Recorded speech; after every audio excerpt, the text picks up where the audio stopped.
Good afternoon from New York City to all our viewers in North America, Europe, Romania, and anywhere in the world.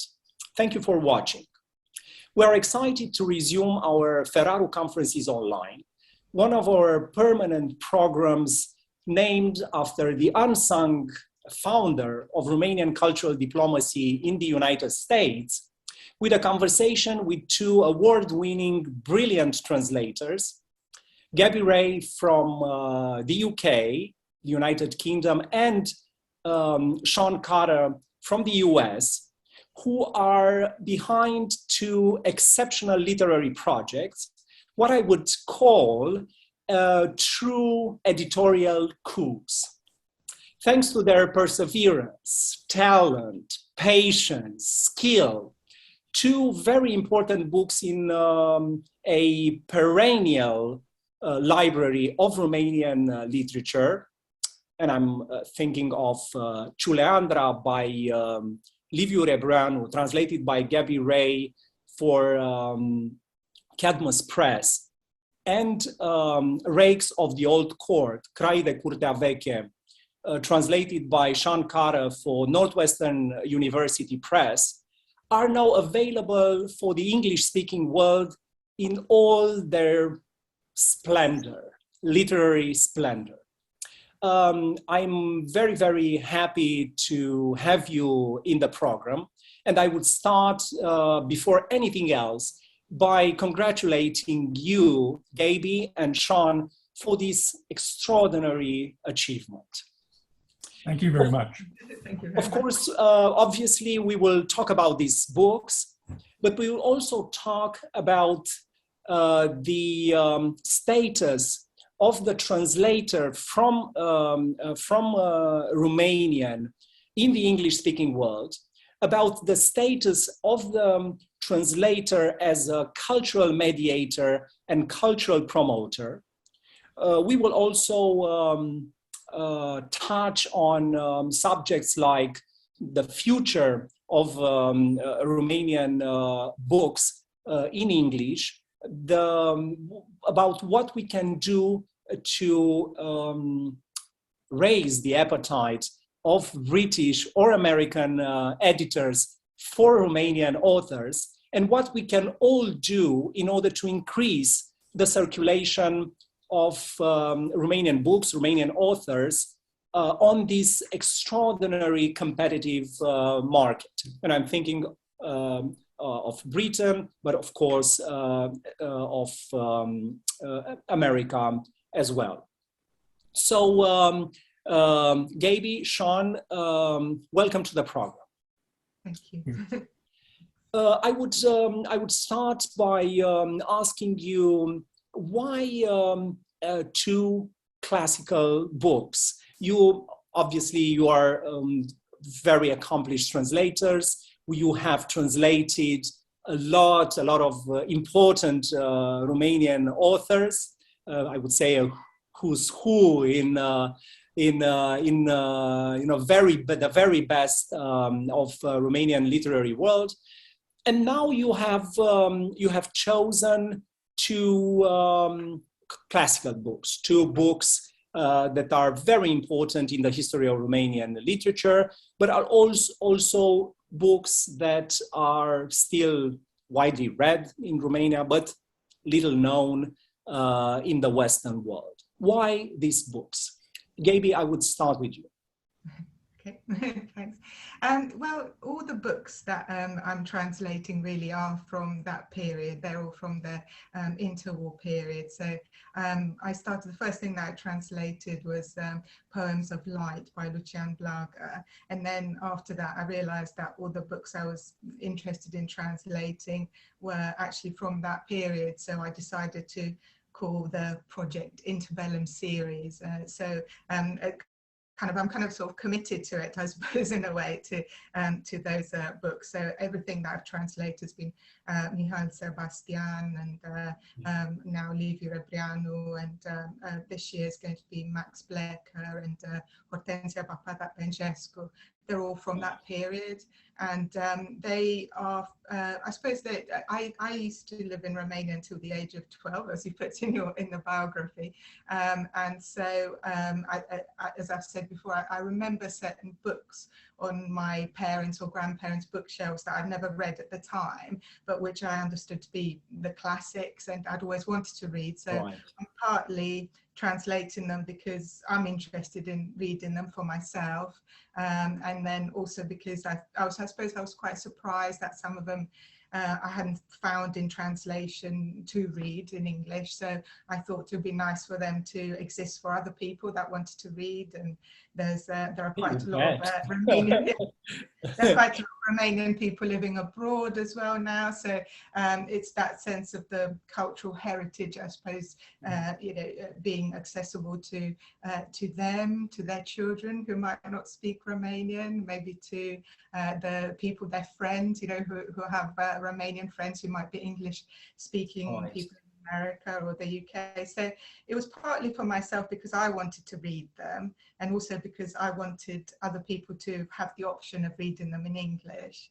And I'm just interested in that period anyway, in English literature as well. So yeah. I mean, it's extraordinary given the fact that a lot of editors, at least the editors we are talking to, tend to insist on contemporary authors from a marketing standpoint. You can have the author, you can have a series of launching events, but we'll get to that later.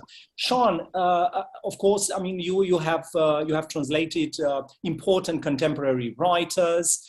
You are, extraordinarily knowledgeable about what's happening today in Romanian literature, and very quoted by various authors. You both are very in demand for translations, obviously. Why an interwar period book? Why a book by a long gone author, even though not at all forgotten? Yeah, this is a project's been a long time coming for me. Well, it's true that all my translations have been from authors from after the Second World War. My scholarly interest has always been in authors from this period that Gabi is specializing in. So I wrote part of my book on Lucian Blaga, Right. the central figure for the way that I understood culture immediately before and immediately after the Second World War. And many of these authors have been just passions of mine. I was a avid reader of Bacovia from a long time ago. And I think that this comes in part because I got to Romania in 1994, and this was a period of recovery, right? A period of kind of jumping back over time to recover these authors who had been either published in specific forms, let's say, specific editions, or hadn't been published at all for a long time. And the excitement of the people that the Romanians that I knew in 1994 was so palpable. This was the time of all these books were coming out, and everybody was reading them, and everybody was talking about them. I was working at a high school, and I was speaking with the other Romanian teachers there. I was teaching English, obviously, but these Romanian teachers were teaching me as much about the interwar period as they were teaching their students. We were all learning about the interwar period because, as you know, in the beginning of the 90s, people didn't know much about, that time in Romanian history. So I think we were together learning about that period, at the same time. Yeah, it was a time of discovery for all of us. Yeah. Yeah, and just to be a part of that is, especially coming from, the United States, where literature just doesn't have the same centrality that it does in Romania. It was really overwhelming, and so my first readings were, as I said, from Lucian Blaga and Bacovia, and so Mateiu Caragiale was a long time coming, and I kept feeling this desire to take my scholarly interest and translate them into something.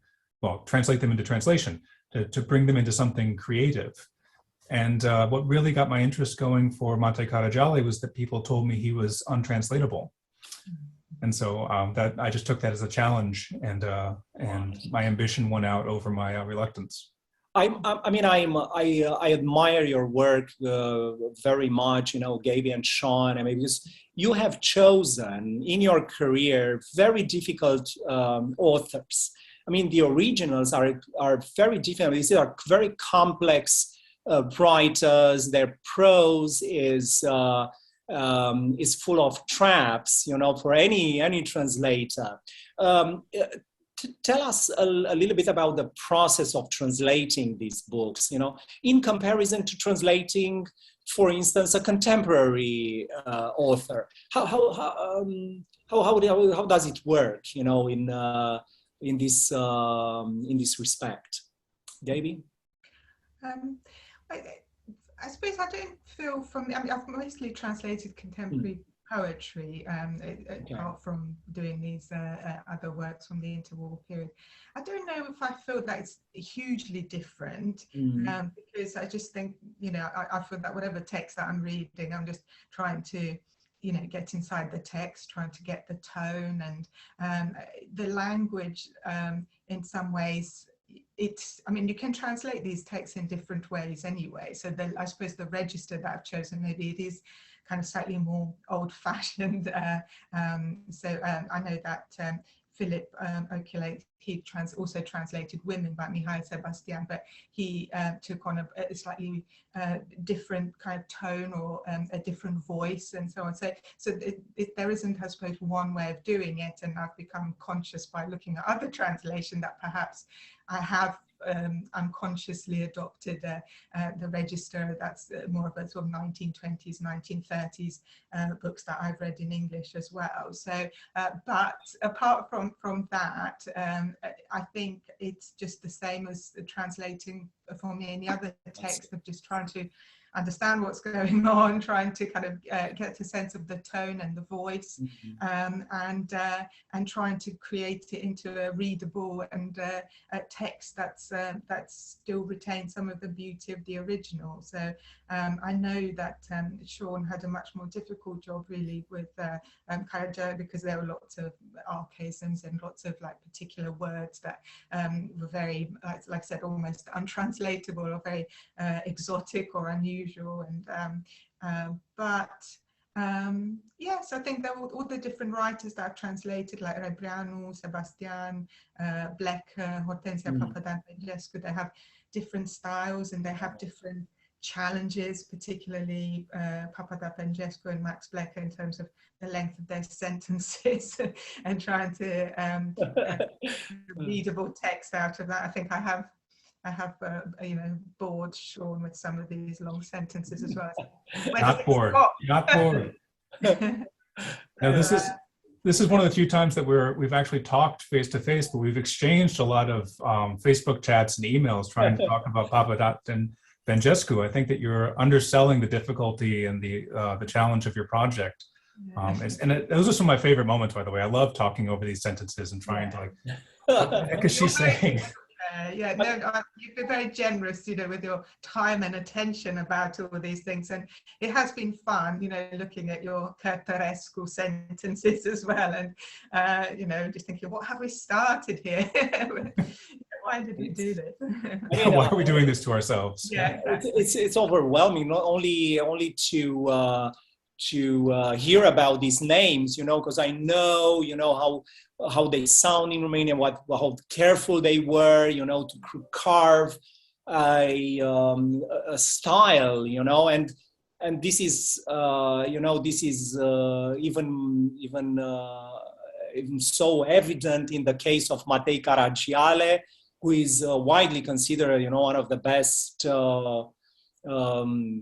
writers in terms of style, one of the most original, and also more complicated. His language sounds peculiar, I would say, in Romanian. I mean, it's a lot of artistry going on in this simple prose. So tell us, Sean, about your experience which is remarkable, I would say, in putting this this style, this grand style in English words.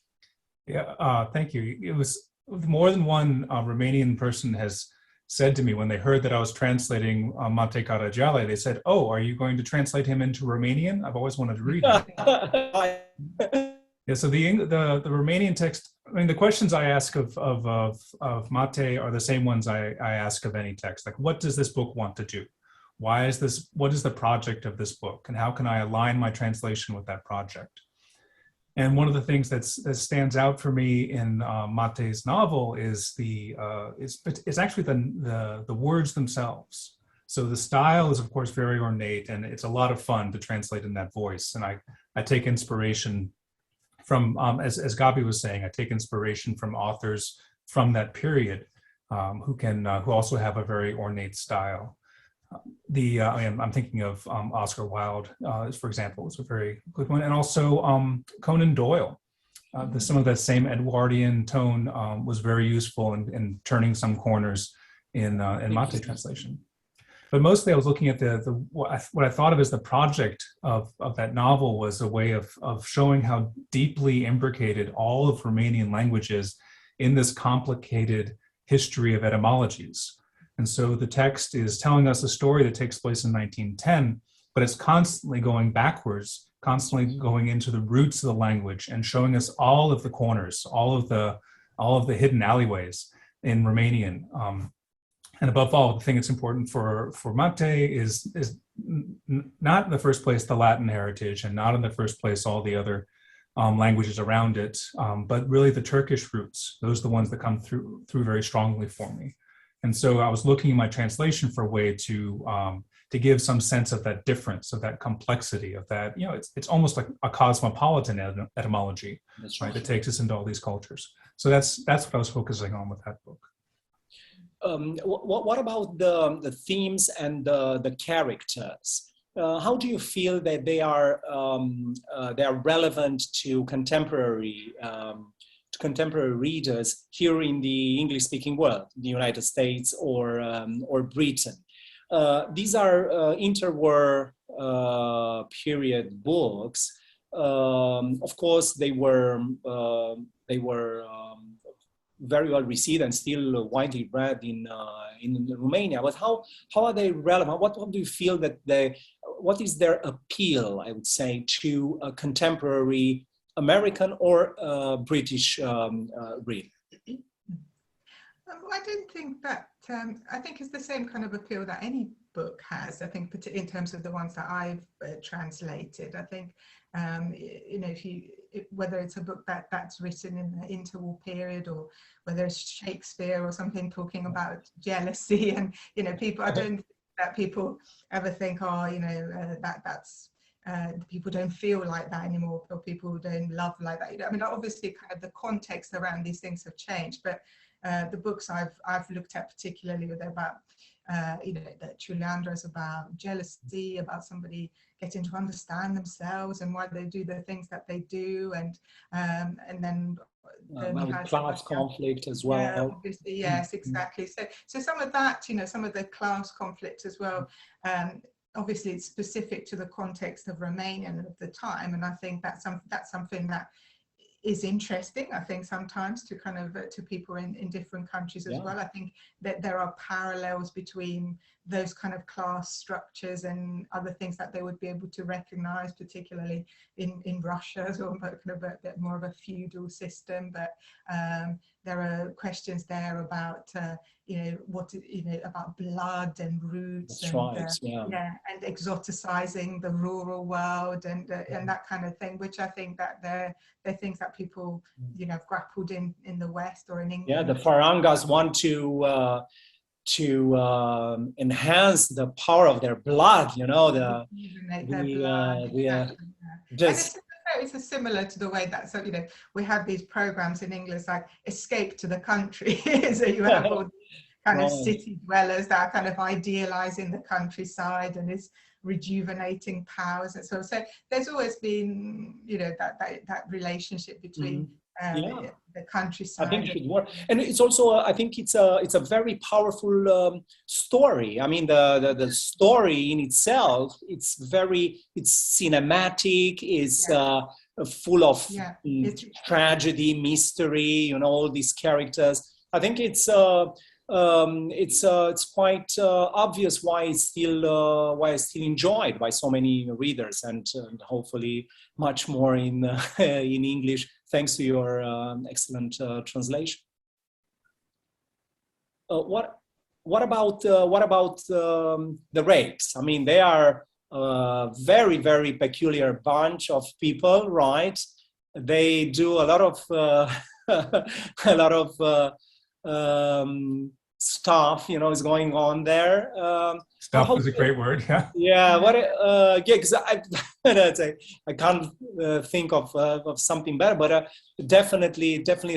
Where do you see the relevance of this story, of this book, these characters for us now in the 21st century? I think that it happens on different levels, and so there is a timeless quality to this, because, you know, when we see these elegant, rich people, we think, oh, wouldn't it be nice to be elegant and rich? And then when we see them go into a brothel or to do these all the stuff that they do in the book, I think part of us thinks, wouldn't it be great to have that much power and to see our lives fall apart, you know? So there's a certain timeless quality. We still read Casanova's diaries, for example, that contain a lot of the same material. So I think that there's a part of that that's timeless, but there's also a way in which the struggles that Matei was responding to at the beginning of the 20th century are recognizable struggles, right? Struggles for trying to decide who we are, who our culture is, trying to decide in a world in which the world seems to be shrinking and the foreign seems to be coming ever closer. I mean, this is one of the themes of the book too, is the Russo-Turkish War, the travels all over Europe. And this is the modern period is a period of greater connection through railroads and through steamships and through telegraphs. Advances in technology are bringing things that used to be comfortably foreign into conversation. I think that's part of the drama of all that etymology coming together, is also the foreign coming in conversation. And that's something that we're dealing with today. I mean, just the fact that we're talking here in a collapsed, the distance between New York and London and Dallas has been collapsed into the flat panel of my monitor.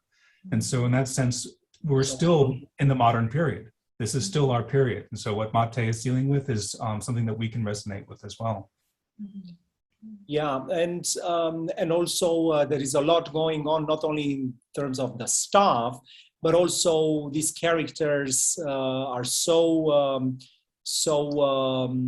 interesting, and so they have so many stories to tell. And as you rightly said, it's even though it's happening in a sort of couple of streets in Bucharest, in central Bucharest, or not only, they have all these stories that take you throughout Romania and also beyond that. And you have often remarked the cosmopolitan nature of this writing and this story, which was very much the nature of the country back then, as well as was opening to the world. Yeah. I would now move the focus of our conversation to a rather general topic, which is, I'm sure you have reflected on it many times. It's the number of Romanian translations in English. I mean, I'm talking about this kind of translation that you are, responsible for. I mean, it's exquisite translations. Still, I believe we have few books in translation. There are important books, contemporary and classical, that are still untranslated. Why is that? What do you think is that limited number of translations available? I don't think there's quite the same appetite, I think, in the English-speaking world for literature and translation as there is in other places in Europe. So I think I noticed in El País they had their best books of the year, and quite a large number of them were actually books in translation. I think maybe 25 out of the whole list.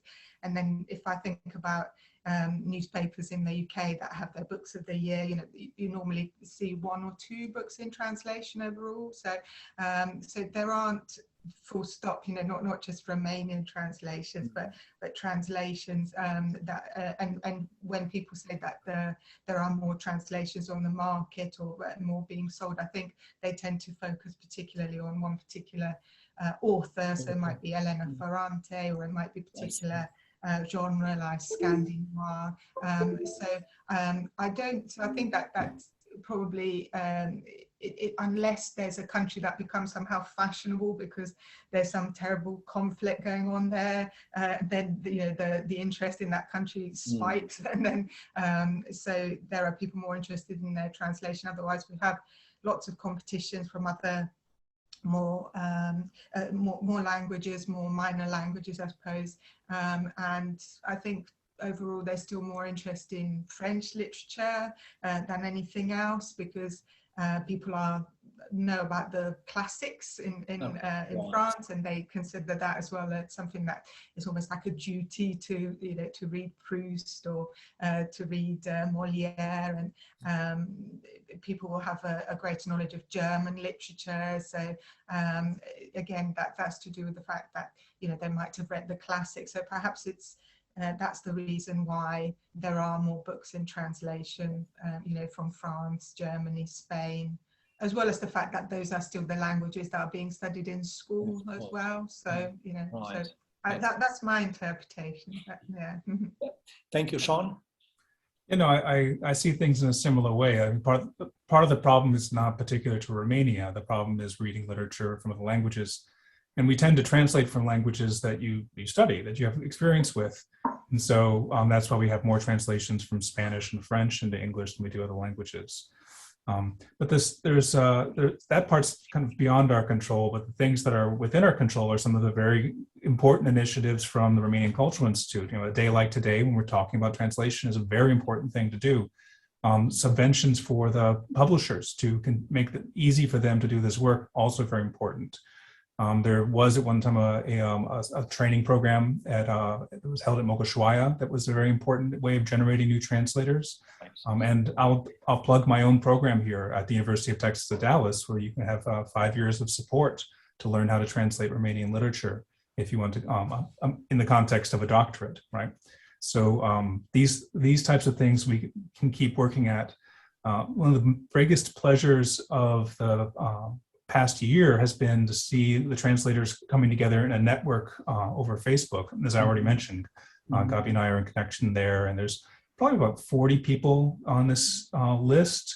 Not all of them are publishing translations every year, but there's a lot of good translation activity there, and we can support each other and amplify the work that we do. Yeah. You put that group together, so you should take credit for that. Well, I started the list. I'm the administrator for the list, but it's everybody who's filling it with good ideas and good conversations. It's not just one person. I totally agree with you. There are, of course, structural objectives, factors that make the Romanian translation, for the circulation of them, smaller, weaker. But on the other hand, there are many things we can do ourselves. Not only like this admirable initiative to bring all the translators together, but also to create or to strengthen our instruments, like the translation support program of the RCI and other programs that can help translators and editors publish more Romanian books. Another question that is related to this one: you are obviously prize-winning translators. Gabi, you have been awarded the PEN Prize for translations. Sean, you are shortlisted with FEM by Magda Cârneci for the American PEN Prize for translations, but you have received other prizes as well. On the other hand, what we see in the English-speaking world is the rather lack of prizes for Romanian authors.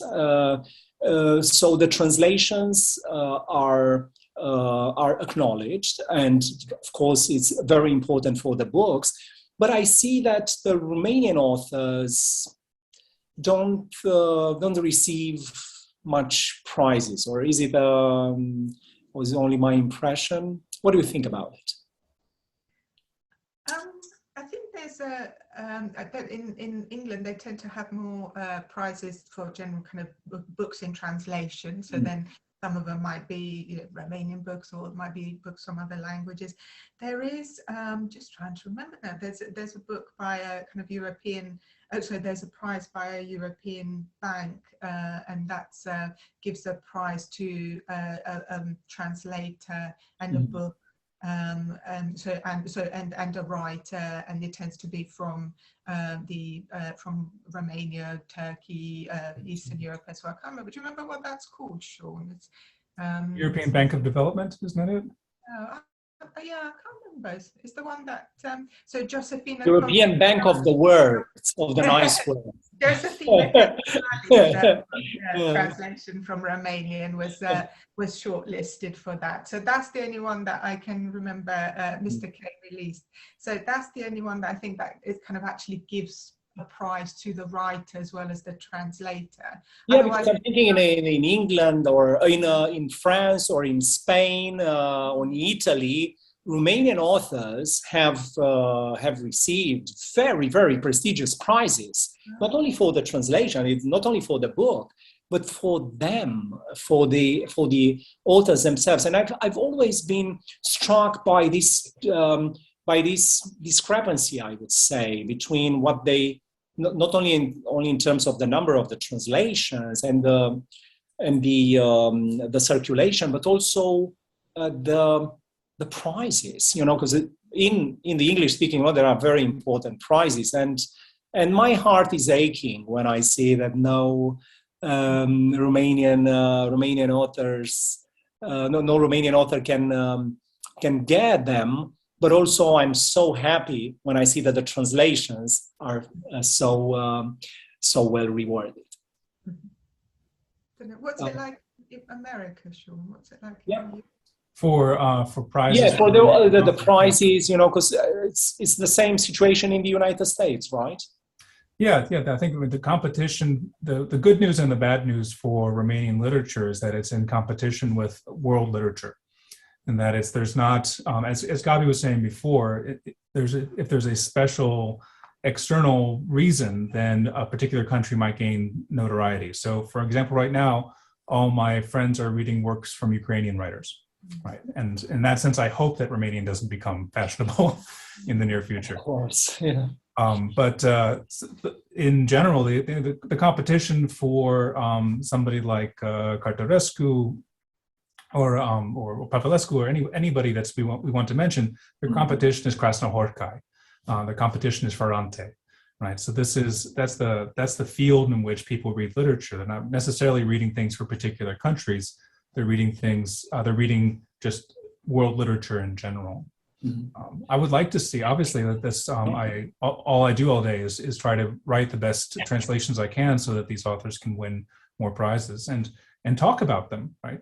Talk about them and tell people, and this actually does have an effect, right? Editors will contact me and say, I heard that something's happening in Romania. Can you tell me more? And I say, yes, I can. Let's talk a little bit about the reception of your translations. How were the Ciuleandra and Rakes of the Old Court been received by the English or American critics, by the public? How was the reception? Well, there were only a couple of reviews, and they weren't in anything like national newspapers or anything like that. Again, that's part of the, issue with some of these things is the fact that national newspapers don't often publish reviews of many translations in the UK, and when they do, tends to be always the same one, you know. So for example, there was a book called The Passenger that's by Pushkin Press, you know, that was from the same period. It was the interwar period, translated from German, and so that was reviewed in lots of newspapers, and that seemed to embody something about what people associate with the interwar period, because it was Nazi persecution of a Jew in Germany. It was written by a German person. But I think something like Ciuleandra, I don't think there was very much interest in it being reviewed by anybody from national newspapers, because it didn't seem to be the kind of interwar book that people would expect necessarily to see. It was and like I said, Romania wasn't a particularly topical country. I think Tessa Dunlop, I think she enjoyed it, and she reviewed it in her great friend of Romania. Indeed. Exactly, and she tried to get I think it was the Times to review it, but they said, oh no, we want you to review a book about Romania written by an English person, rather than wanting to review a Romanian book written in the interwar period. So yeah, so the reviews that we had were very nice. Nobody said anything bad about it, and you know, people seemed to get what it was about and seemed to enjoy the writing. I think that would be the key with these things, if there could be a bit more marketing, a bit more exposure. Yeah. We got to do more on that front, definitely. Yeah. Just a question of the fact that. No question about it. Yeah. Sean, what about the reception of the Rakes? I think we're up to 5 reviews at this time, which is also major press. I think it's important. Yeah, Northwestern University Press is a good place to be. We were in the TLS, was the last one we had. I was very pleased to see that. Yeah, no, I was talking about that the reviews have been published in very important outlets. That you know, so it was quite amazing to see how well it was received critically. Yeah, I was very gratified. I mean, I worked on this for a long time, so it was nice to see that recognition. I'll second the point that you both have mentioned, which is that marketing campaigns are an important part of this, because they have this extra effect, right? So, for example, we're thinking just a little bit more broadly than getting the book reviewed. I worked together with an anthropologist who teaches at Carnegie Mellon, and then with an author who lives in California, Emma Grama and Bogdan Suceava. And the 3 of us did an event with Carnegie Mellon online called Bucharest, the City and Its Stories. And she'd written a book about Lipscan and the Central Vec, as we call it, the anthropological history of that area.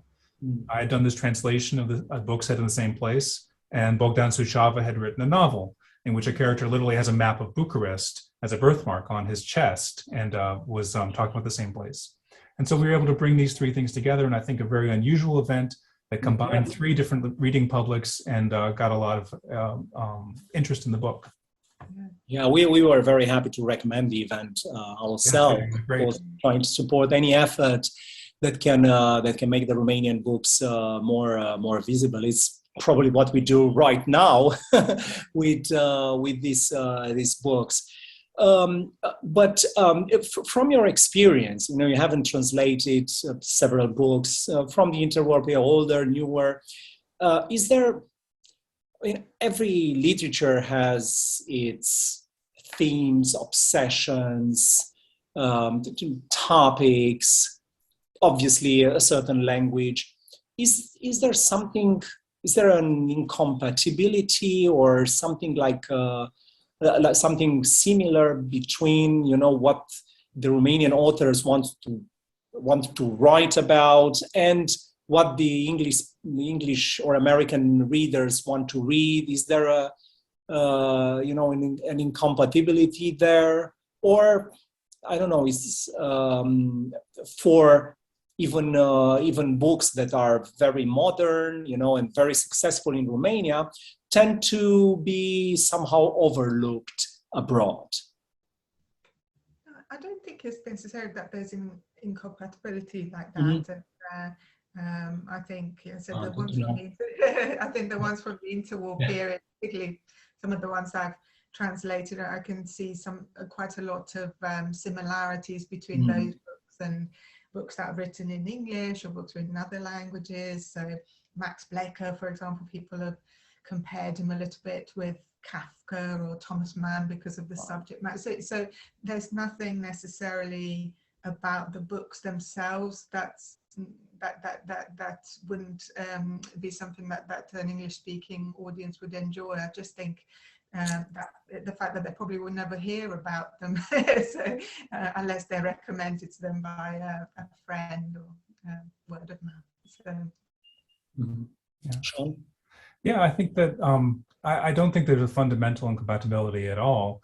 I'm kind of more optimistic about American readers and that they'll listen to their better angels, and I'm more optimistic about humanity, I suppose, to say that that we can read each other in that sense. I mean, if there's something that I point to that American readers miss when they're not reading works from Romanian literature or indeed from other literatures they don't know about, it's a sense of complexity. Right, where I'm from Mississippi, and so if I'm from Mississippi, I need to pay attention to what's happening in Mississippi and what's happening in New York City. Right? If I'm from New York City, I only have to pay attention to what's happening in New York City. That's my little, if I'm kind of talking like I'm in the Kirchma, right? Like I'm in the back of the bar and making my arguments here. But there's something about that where works that are considered, or places that are considered peripheral, have to be aware of more things, and they have a more complicated position in culture than works that are supposedly central. I will ask you about the laboratory, the lab of your work. How do you approach, in very practical, technical terms, if you can lead us through the process of translating a Romanian novel? I think it's very interesting for our viewers to learn more about how does it work, You pick up the book and what's happening, because you are working a lot on these books. I mean, it's a lot of work going into it. So tell us a little bit about this process. Yes, I think it's just a question of trying to, first of all, translate some of it as badly, as awkwardly as I can, but just to have something down on the paper, and that kind of is fairly close to the literal translation, and then trying to polish it and trying to get a sense of the voice, and trying to make it sound as close to what it is that I'm hearing in Romanian as possible. So it's always pretty much the same, just starting off with a bad translation and then trying to make it a little bit better each time I look at it. So, and then realizing the things that I've mistranslated and missed. And actually, at the moment I'm working with Howard Seidenberg from Twisted Spoon on Max Blecher, and he says hi to Sean because he's hi. And I just have to say as well, like the other part of the translation,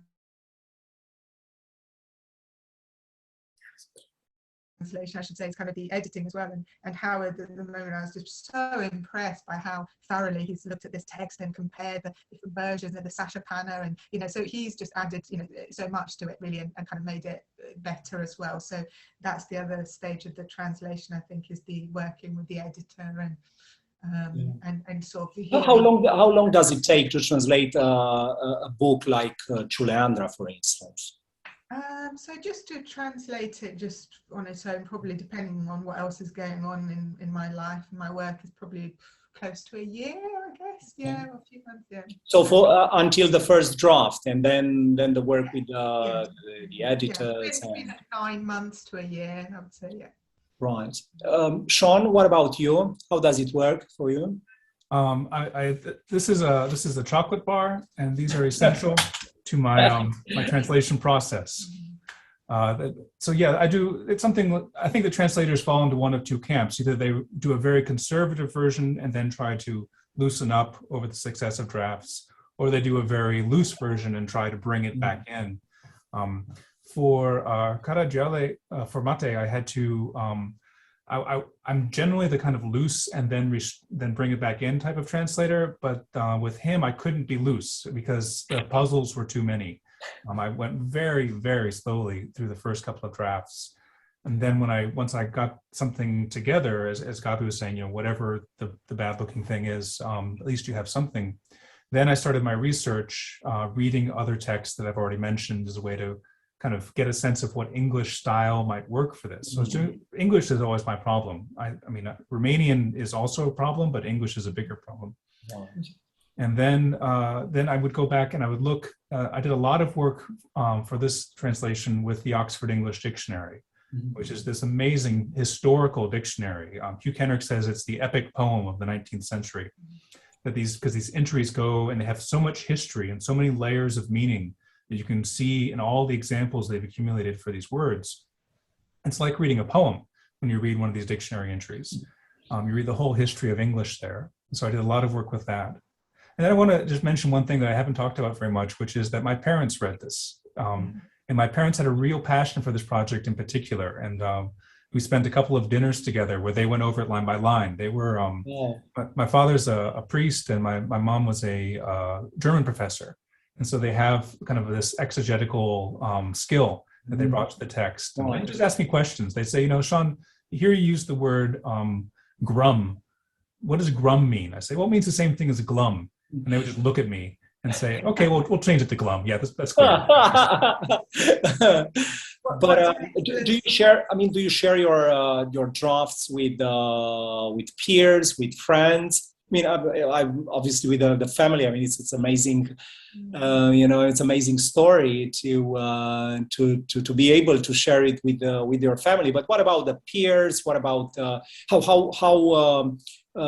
closely do you work with the publishers, with the editors? It really changes from project to project and from press to press.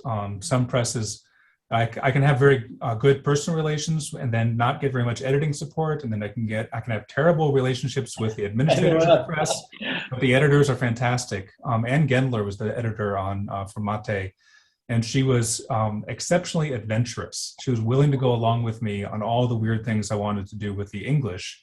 Because she believed me. She believed me when I said this is what the Romanian was like. So the biggest thing that we broke on was quotation marks. That it's always a stickler, isn't it? Like that. It is. Yeah. You wouldn't think that punctuation would have to be translated, but the conventions for marking speech in Romanian are different. And Mate lets the narration, lets the characters take over their narration for long periods of time. And she wanted to have quotation marks at the beginning of every paragraph. And I said that just calls too much attention and it destroys the magic. So we had to find compromises along the way. But with that book in particular, Anne Gendler was a very good interlocutor for me. And now sort of sad question, but I don't want to end on that note. Machines play chess better than people. Should we expect that machines will translate better Liviu Rebreanu or Mateiu Caragiale in the future? What's your take on that? Well, I know that the standard kind of answer to this is that no, because the machines, don't have sensitivity and don't have a soul and don't have an ear and stuff. But I have faith in machines.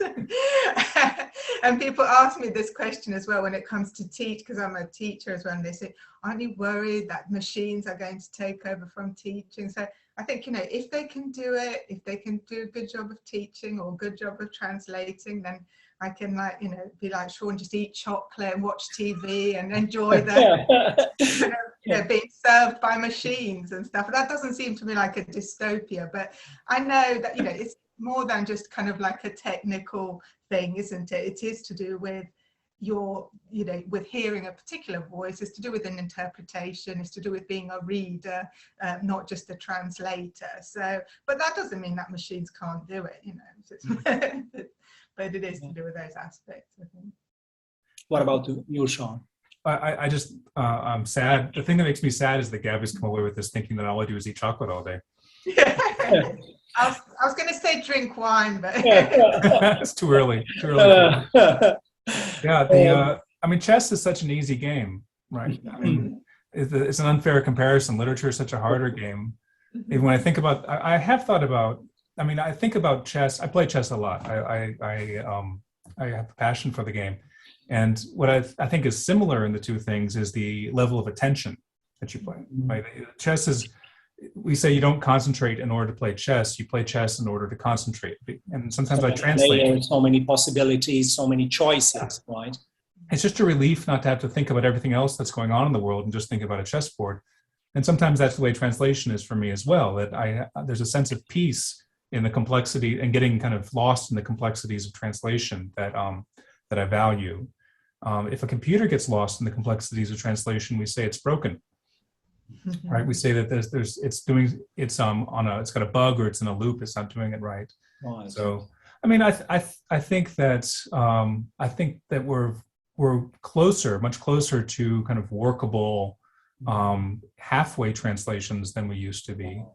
And like Gabi says, we shouldn't be too paranoid about this. The thing that is attractive to me is the fact that there's so much good Romanian literature that has not been translated. There's so many worthy projects to do that, if there's a computer that would actually do them, then that would be fantastic. What I would hope for in the near term is that if someone were to see a Romanian text and to use Google Translate and they get maybe 20% of the meaning of what's happening there and a little inkling that something stylistically is interesting, I would hope that would be enough to tease them into wanting to study Romanian or wanting to contact a translator and to say, hey, isn't there something interesting happening here? Because there's just too much for the small group of translators who are active right now to think that we can do everything. Well, as far as I'm concerned, I'd like to have my Rebreanus and Caragiales translated by Gabi and Sean. And since this the rise of the machines is in terms of translation is still in the distant future, I'm very, very happy to open Ciuleandra and the Rakes of the Old Court.